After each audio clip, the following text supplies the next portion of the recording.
Entres a un equip de primera divisió on la gent ja té famílies, molts tenen la seva vida feta i és difícil, també no parlen el teu idioma. Jo em relaciono més amb un jugador hondureny d'allà, el Wilson Palacios, que és el que parla castellà i que sempre estem tot el dia junts. Amb els companys d'aquí del Barça portava tota la vida i ens coneixem des de ben petits. Tenim grups de WhatsApp, parlem quasi cada dia i després també ara a l'estiu farem algun viatge junts. Un dia a la setmana, doncs, després de potser de fer rondos o alguna cosa, sí que comencem a fer sèries d'esprints que per mi era algo nou i doncs, al principi em va costar una mica. Fem conservacions, però allà són molt més grans.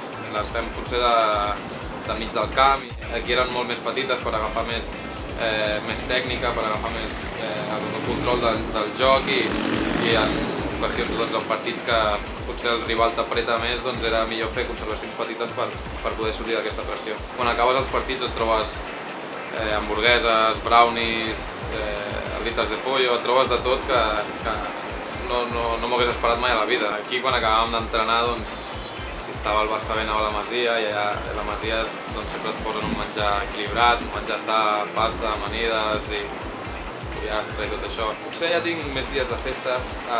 Després del partit, el dia següent sempre tenim un dia de festa. Si guanyem i guanyem un equip gran, potser ens donen dos i després entre setmana sempre tenim un dia de festa. Aquí depenent, si estaves amb el primer equip tenies la Champions o tenies Copa i era més difícil doncs, tenir dies de festa. Doncs la vida, clar, he marxat a l'estranger, tinc nòvia, visc amb ella i sí que canvia una mica, és una vida potser més tranquil·la, podem fer coses en parella que a vegades quan estàs amb amics doncs, no ho pots fer. Als 18 anys, quan surts de la Masia, et donen un pis amb companys que has estat allà a la Masia i en aquell cas jo vaig marxar a viure amb Sergi Gómez i Sergi Roberto, també amb Mauro Icardi, però Mauro Icardi després va marxar a la Sampdoria i doncs vam viure els tres, doncs 3 anys junts vam viure.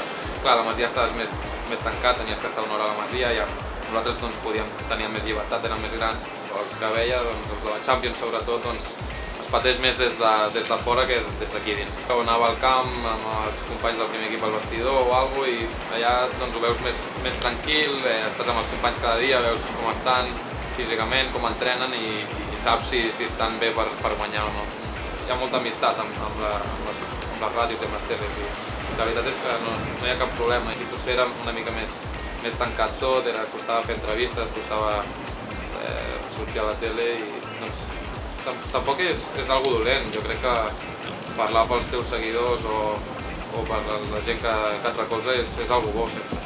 Sí que ja quan anàvem 4-0 doncs ja li deia a Gerard afluixa una mica perquè ens esteu apallissant. És un jugador molt ràpid, molt explosiu, que té un 1 contra 1 molt bo i que quan agafava la pilota sabies que passaria alguna cosa. Una mica com l'Osasuna, que és un equip que el seu estadi es fa molt fort, que costa de guanyar-li punts allà, als rivals els costa guanyar-nos punts i pràcticament hem guanyat a tots els grans.